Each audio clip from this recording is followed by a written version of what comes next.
Quero falar um pouquinho sobre o que eu faço. Olha o que eu achei por aqui.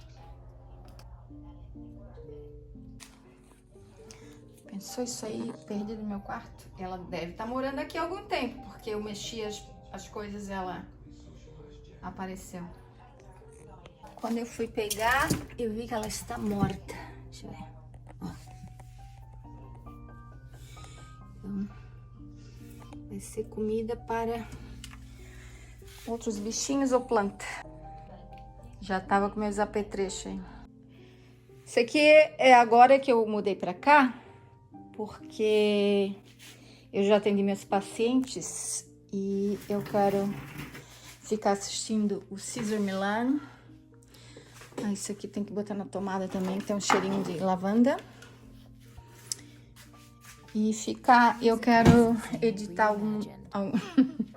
algumas coisas que eu gravei. Deixa eu mostrar aqui pra vocês. Esse aqui é um iMac. Maravilhoso, grandão. Tem que dar uma limpadinha. Ó, já tá todo mundo aí deitado. Password. A senha. Essa foto aqui eu tirei há muito tempo atrás, quando eu tava em Los Angeles. Tava magra. Então, acho que esse mouse... Beleza, agora tá tudo completo. Eu vou deixar o César ali rolando sem som, porque não quero que atrapalhe no copyright. Então, quando eu vejo um paciente, eu tenho duas plataformas. Para uma clínica, eu uso esse Zoom. E eu posso mudar aqui. Aqui é para mandar mensagem, meeting info, tarará, participantes. Quando o paciente chega, ele aparece aqui, eu admito. Aqui eu posso ajustar o background.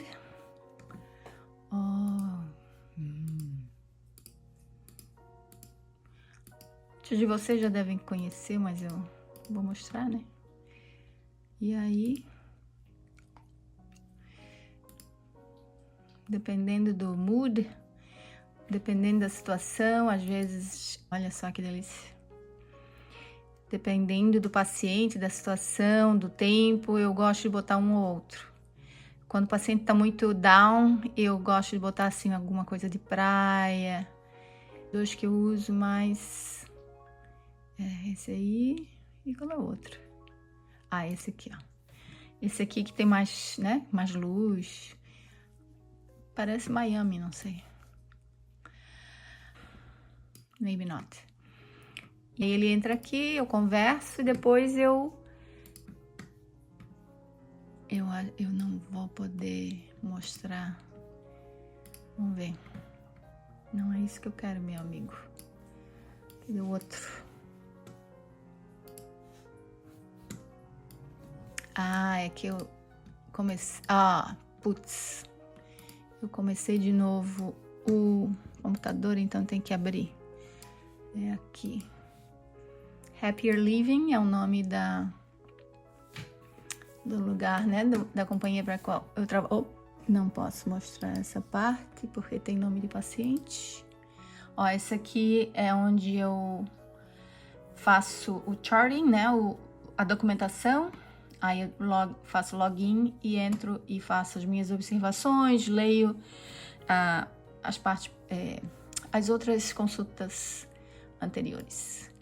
Agora, a outra que eu faço, a outra companhia usa esse site aqui, Doxy.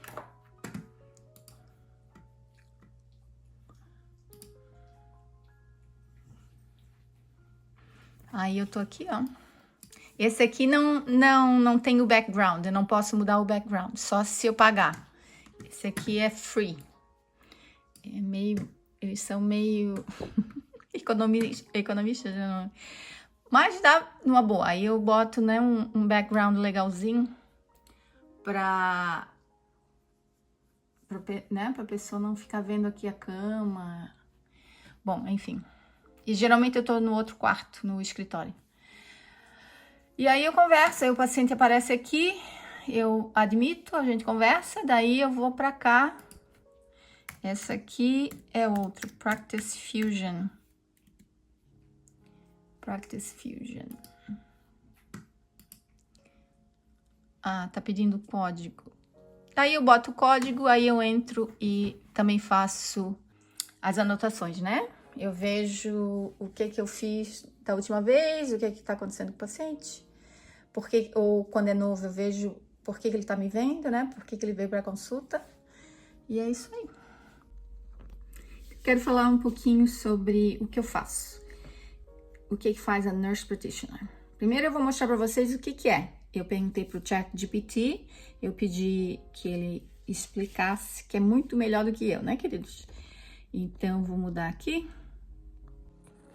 Então, ali tô eu aí, aqui em cima. Quando eu minimizo fica desse tamanho. Então, o que é? Uma PsycNP é sigla para Psychiatric Nurse Practitioner, em português, enfermeira de prática avançada em saúde mental e psiquiatria. E o que faz?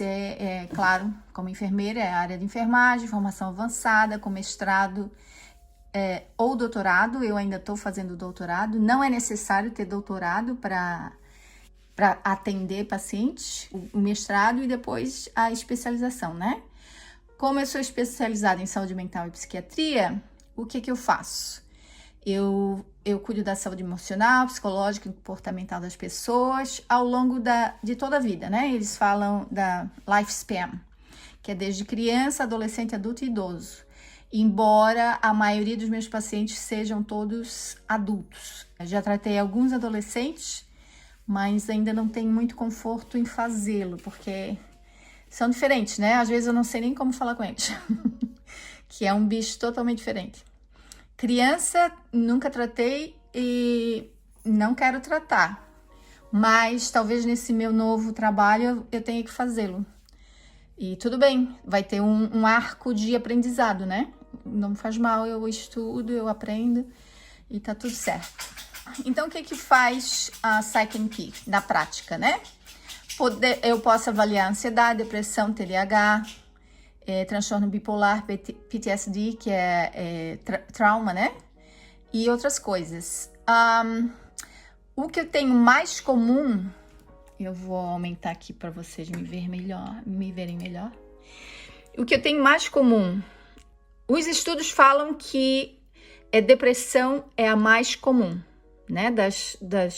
Dos problemas psiquiátricos. Porém, os meus pacientes vêm tudo com ansiedade. Principalmente com esse negócio de social media e a incerteza do futuro e a cobrança, né? Que fica se comparando com os outros na internet. Então, a galera vem muito ansiosa para mim. Hoje, na verdade, eu tive 2 pacientes. Pela primeira vez, eu estou atendendo o pós-parto, né? A mulher no pós-parto. Então, essas 2 pacientes tinham sintomas bem semelhantes.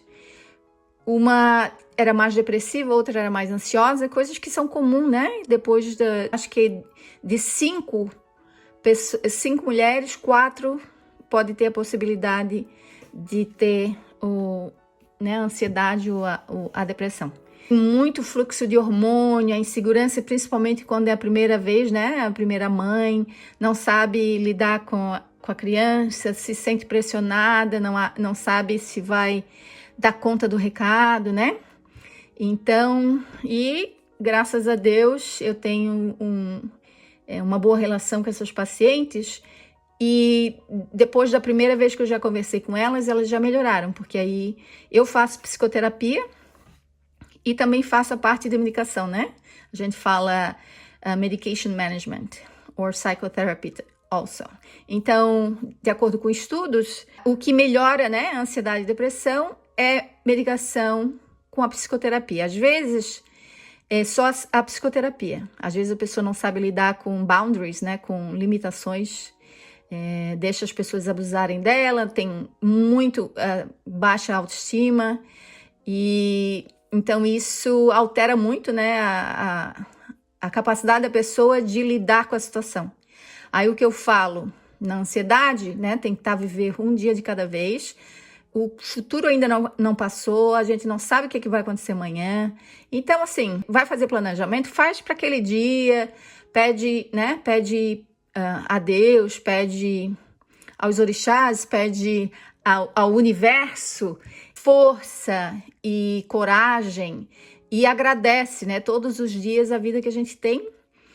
E porque a oração também ela é muito importante, né? Ela é muito. Até tem estudos dizendo que a oração altera o mood, como a pessoa se sente. Então, eu sempre falo para os pacientes, né? Você tem alguma religião? Não importa a religião que você tenha, não importa o que você acredita. Se você não acredita em nada, é ateu, né? Às vezes eu sou ateu. Não acredita em nada, não faz mal. Coloca os teus pensamentos para o universo, pede energia, pede coisas boas, independente do que acredita, né? Então, é basicamente isso. Que mais que está dizendo aqui?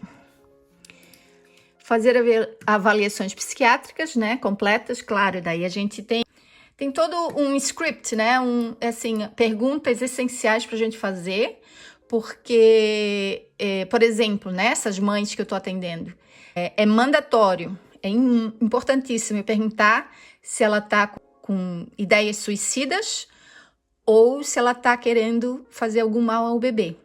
Claro que ninguém, a menos que seja, né, psicopata, não vai querer machucar o seu bebê, mas como há muitas alterações hormonais, assim, tá uma bagunça, né, em outras palavras é isso, tá uma bagunça, assim, a pessoa fica desnorteada e às vezes tem gente que tem. Então, é importante perguntar. Que mais? Então, é a avaliação, prescrever medicações. Eu posso prescrever a Flórida, Arizona, Texas, Califórnia, New Jersey, Georgia, Filadélfia. Aliás, Filadélfia. E eu tô para pegar a de Nevada e da New York. Esse trabalho que eu tenho, essa companhia que eu trabalho, eles estão sempre querendo pegar mais e mais e mais licenças, né? Para mim, tudo bem. Agora, remédio controlado, eu só posso prescrever na Flórida e na Califórnia. Por quê? Porque tem que ter uma outra licença, que a gente tem que pagar quase $1.000 para ter, a cada 5 anos, para poder prescrever. Aí, claro, tem todo, né, eles vão pesquisar o teu background, ver se tu não é viciada, se tem problema de drogas e tal. E eu evito o máximo de prescrever medicação controlada. Então, o que eu faço?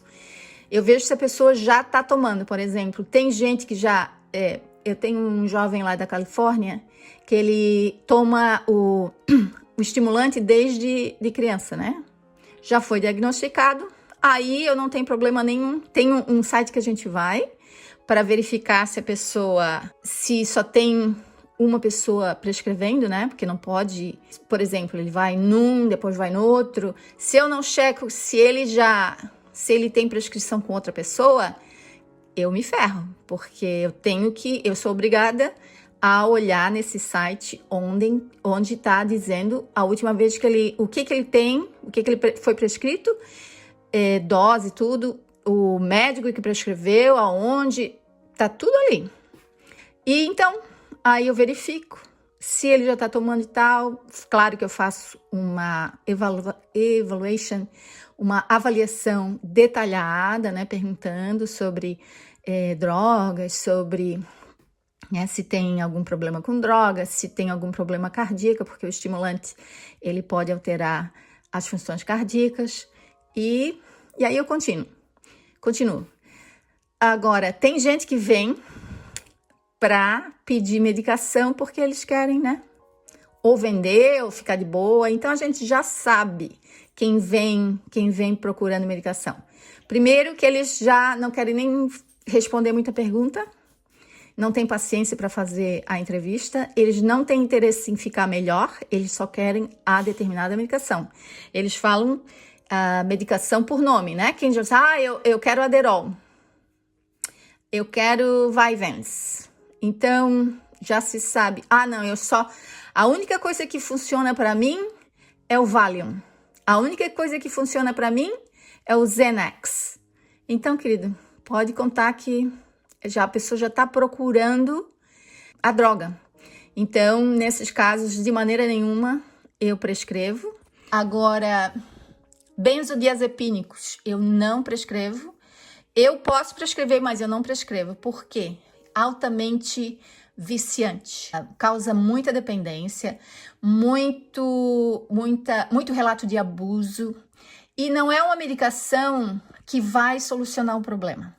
Então, principalmente depressão e ansiedade, tem que tratar com SSRI, né? O Serotonin Reuptake Inhibitor. Então, o que significa isso? A gente tem serotonina no cérebro, né? Que melhora o nosso humor, que controla do jeito que a gente se sente e tal. E a gente dá uma medicação para melhorar o nível de serotonina no cérebro. Eu também pergunto sobre a comida, porque a saúde da barriga, a saúde gut health, é muito, muito, muito importante, porque 80% da serotonina é produzida no intestino. Então, se a nossa digestão não está boa, a produção de serotonina não vai estar boa também. Então, muitas vezes, você está deprimido ou ansioso, é porque está comendo porcaria, a digestão não está boa. Então, assim, tem muitos estudos comprovando a relação da saúde intestinal, né? Da saúde das bactérias intestinais com o cérebro. Os dois trabalham muito juntos. Hoje eu estou empolgada, por isso estou aproveitando a fazer um monte de vídeo, porque tem dias que eu não estou afim de falar. Claro, depois que a gente faz a primeira avaliação e se precisar prescrever alguma medicação, uma semana ou duas depois, dependendo da situação, né? Se a pessoa está muito abalada, se a pessoa ou se é um SSRI, se é um serotonina, né? A gente vai dar a serotonina para eles. Demora um pouco para funcionar. Então, se a pessoa tá assim, tá um pouco ansiosa, mas assim, não é um caso muito sério, né? Não é um caso assim muito crítico, aí eu espaço um pouquinho mais as consultas. Mas se for alguém assim, gente que chega chorando, não sei o que eu faço e não sei o que. Então, esse tipo de pessoa, eu gosto de ver lá já na próxima semana, na semana seguinte. Eu quero saber como é que ela tá passando. E claro, a gente sempre fala, né? Se precisar, se tiver problemas, se tá pensando em se matar, né? Suicidal ideation, tem que procurar emergência. Eu falo pra eles. Aí eu também, as medicações, né? O SSRI, depois eu boto na descrição como é que é em português, que agora não lembro. Ele também pode causar, assim, o excesso, né, de serotonina também pode causar uma condição muito grave que tem que ir para emergência, ou a pessoa morre, né? Eu não vou entrar em detalhes agora, mas tem que ter cuidado. Então, a pessoa que tem muita sudorese, diarreia, tem coisas que são esperadas, né? A náusea, um pouco de diarreia, é o medicamento começando a funcionar. Porém, se é em excesso, principalmente assim, racing thoughts, pessoas que estão pensando e não param de pensar e não sabem se estão acordadas, se estão dormindo, isso aí. Uma dessas pacientes que eu vi hoje era exatamente isso. Ela não sabe, ela me relatou justamente isso. Ela não sabia, ela teve um sonho tão vívido, né? Tão real, que ela não sabia se ela estava acordada ou dormindo. Então, nesses casos, assim, a gente tem que prestar muita atenção, né? Aí eu falei, não, você para a medicação imediatamente. Aí eu prescrevi uma outra que ela já tinha sido a minha paciente antes. Ela já tinha depressão, né? Aí, com muita talk therapy, né? A gente conversava bastante. E a medicação também melhorou. Ela não estava dormindo, então assim, quando a pessoa está na crise, muita gente tem medo de começar a medicação, mas quando a pessoa está em crise, às vezes precisa um pouco de medicação. É aquele push, né? Aquele empurrãozinho que é necessário. Senão, os riscos são piores do que os side effects, né? Do que os efeitos colaterais. Então, é um risco que vale a pena correr, né? Dos efeitos colaterais. E por isso, assim, ó, quando a pessoa tá ajustando a medicação, né, tá começando, eu não conheço, a pessoa nunca tomou medicação, a gente não sabe. Tem medicações que a gente já sabe que tem muito êxito, né? Mas, às vezes, tem gente que não tolera, é muito sensível, é alérgica. Então, a gente tem, né, aquelas medicações que são primeira escolha. E se a pessoa não se dá bem, a gente tem que trocar, né? Se não dá efeito, o que a literatura fala é aumentar a dose, né? Até chegar num patamar que a pessoa sinta uma diferença. Também com muito cuidado, com muito jeito, fazendo acompanhamento, né? E que mais? I'm very talkative today. Então, acompanhar a resposta dos medicamentos. Então, a gente tem que ver se o medicamento está funcionando, se teve algum efeito colateral. E, claro, eu faço muita educação sobre o que a pessoa está comendo, né? Eu primeiro pergunto o que ela come, aí depois eu dou algumas instruções. Claro, não é realístico eu dizer para ela, tu tens que mudar a dieta totalmente. Não, eu vou perguntar o que eles comem. Aí você, então vamos mudar um pouquinho isso aí. Né? A pessoa come hambúrguer todo dia. Sabe, quem sabe um dia você não come o hambúrguer e você substitui por algo mais saudável. Aí eu pergunto para eles, o que você acha que pode comer que seja mais saudável do que um hambúrguer? É só um exemplo, né? Então, uma salada, sei lá. Então, assim, e a educação física, né? Eu faço muita educação em relação ao exercício físico. E não só assim um exercício organizado numa academia. O importante é se mover, é se mexer. Hoje em dia é tão fácil. Tem uma TV, tem internet, tem um computador, ou mesmo um telefone. Vai no YouTube, tem gente lá fazendo, às vezes eu mesma faço. Então, assim, não tem desculpa para não fazer, né? E o que eu recomendo também é assim, não tá afim de malhar, vai fazer por 5 minutos, né? Aquela técnica dos 5 minutos, né? Faz por 5 minutos. Se você, né, se empolgar, continua fazendo. Se não, tenta mais tarde, mais 5 minutos, depois mais 5 minutos. É pouco? Mas é melhor do que nada, né? Como eu tava falando em outro vídeo, ter animais, né, principalmente cachorro, é muito bom. Além de ser um companheiro maravilhoso, que dá muito amor pra gente, muito carinho, ele nos estimula a sair da cama. Às vezes eu não tô afim de levantar cedo, mas eu tenho que levantar cedo para botar comida. Geralmente eu caminho eles antes da comida, a menos que esteja muito frio. E aí, né, tem que botar comida e tal. E aí, a partir do momento que eu já caminhei, já dei comida, aí já tô mais desperta. Aí o quê? Aí tem que continuar o dia, né? E também os exercícios, né? O exercício, eu caminho com eles, eu tento caminhar, não é sempre, não é todos os dias. Várias vezes ao dia, principalmente quando eles estão mais, assim, atacados, né? Coisa que é muito incomum. Eles são uns cachorrinhos muito, muito bons, muito, muito queridos, assim, nesse sentido, né? Que mais? Oferecer psicoeducação e tal. E também técnicas, né? Técnicas de como manejar a ansiedade, né?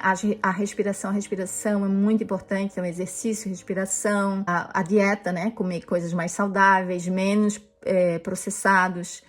E aí eu tento adaptar, né? O que eu sei, os conhecimentos de acordo com a literatura para o que é possível para a pessoa.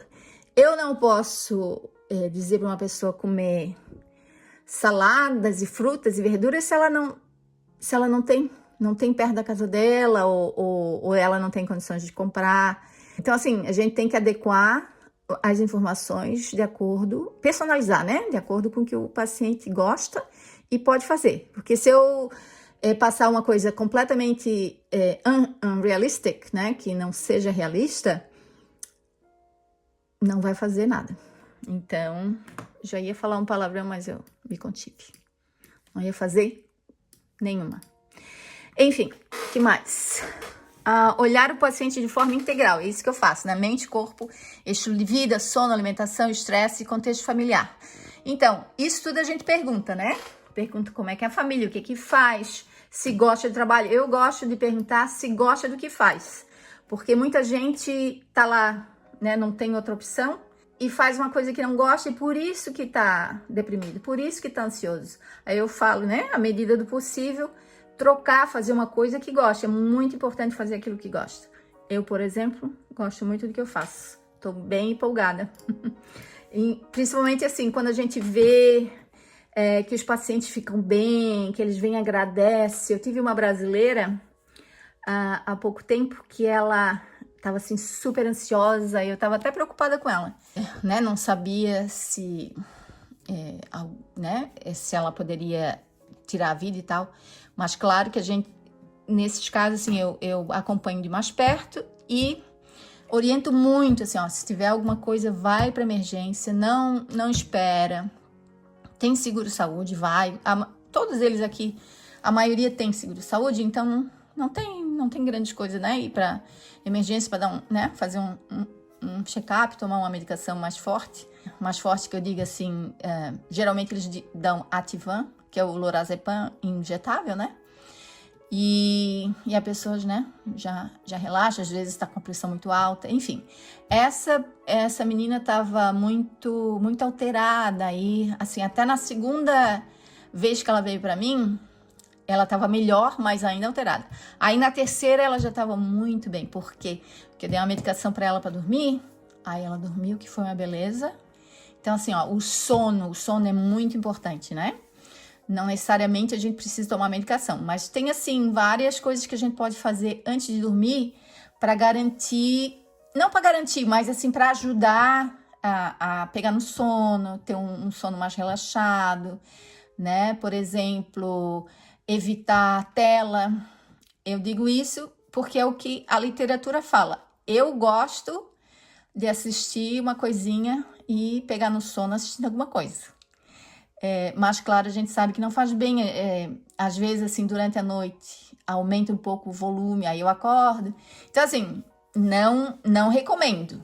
Aliás, eu quero tirar esse costume que eu tenho. Eu já melhorei bastante, mas às vezes eu gosto de dormir assistindo o Monk. Então, que mais? Então, assim, não tomar cafeína, né? Seja chá ou café, qualquer tipo de cafeína perto assim, à tarde. À tarde já não toma mais, para quem tem dificuldade, né? De dormir.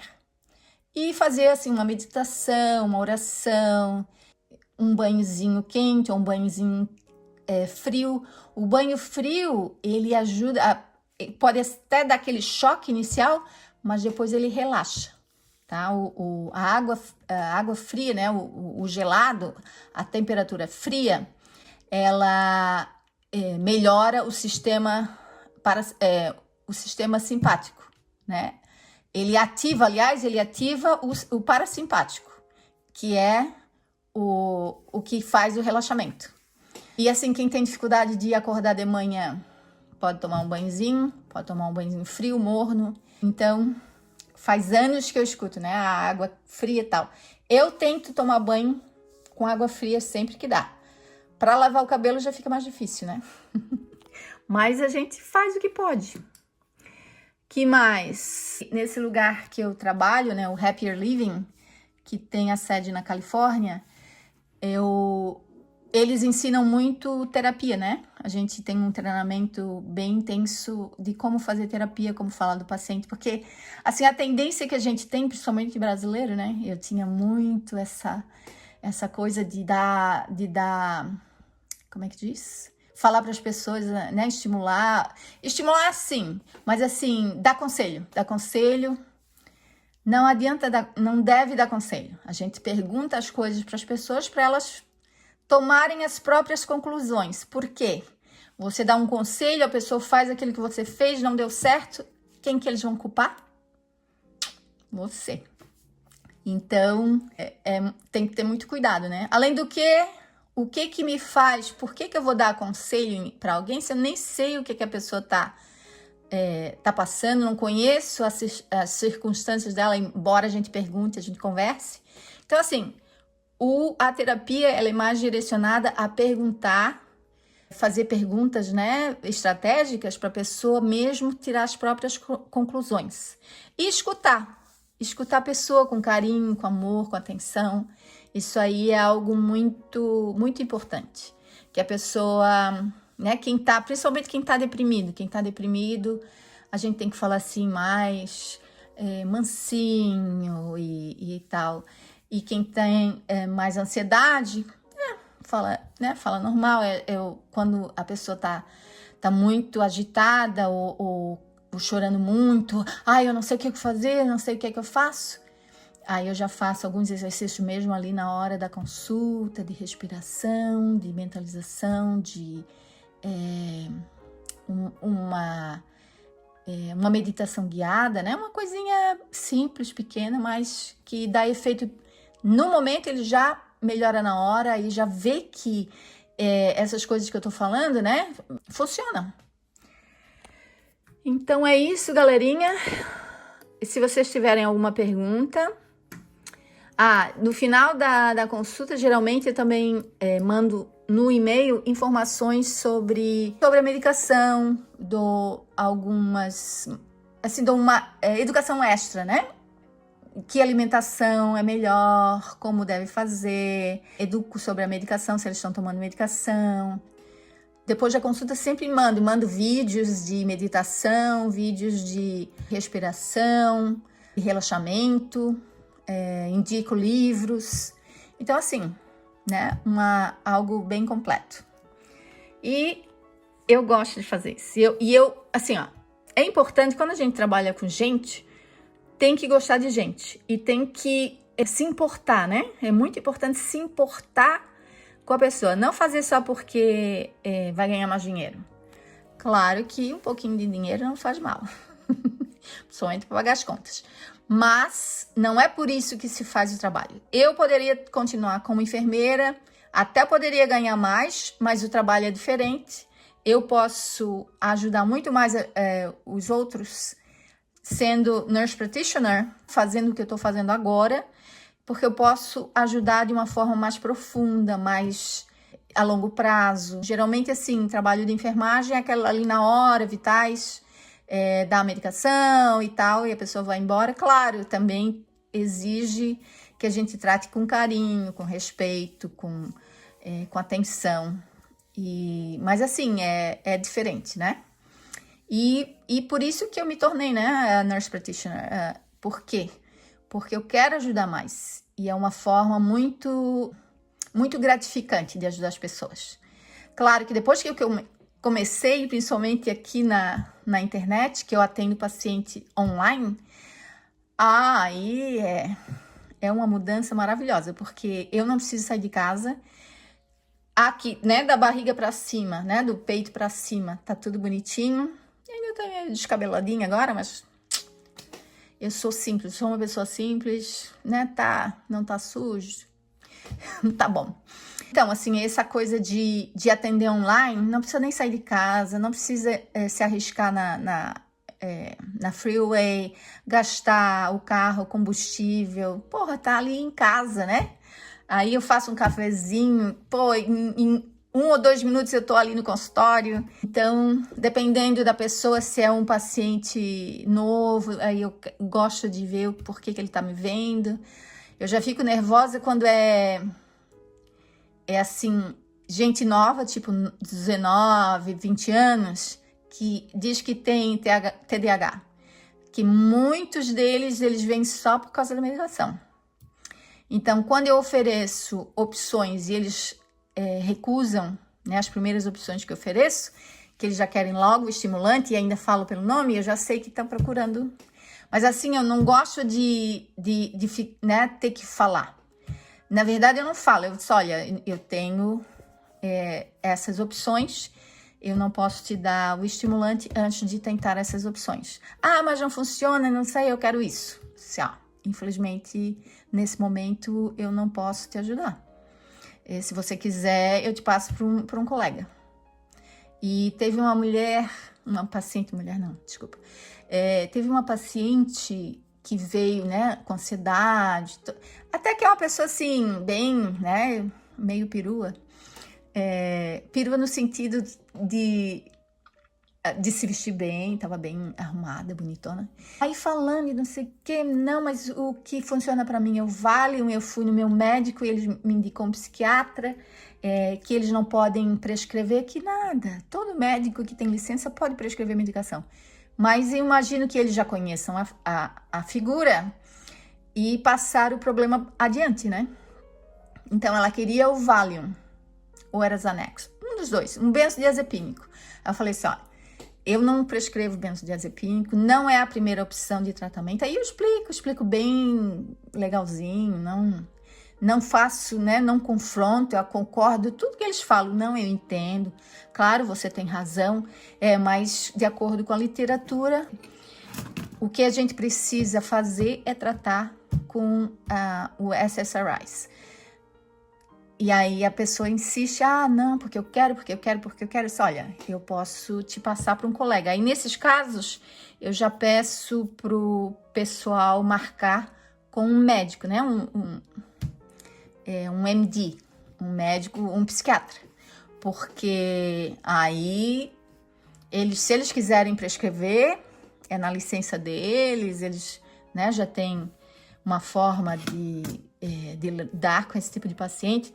Provavelmente não vão prescrever, porque isso é o que a gente recebe muita informação, né, de pessoas que tentam manipular o provider, a nurse practitioner, o médico, para pegar aquilo que eles querem.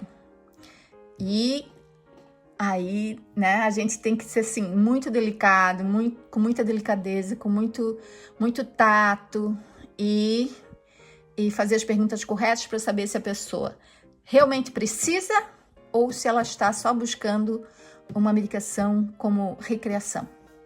Então, a gente tem que tomar bastante cuidado, tá bom? A gente fala mais uma outra vez. Se vocês quiserem que eu aborde algum assunto específico, me avisa, tá bom? Beijinho, até a próxima!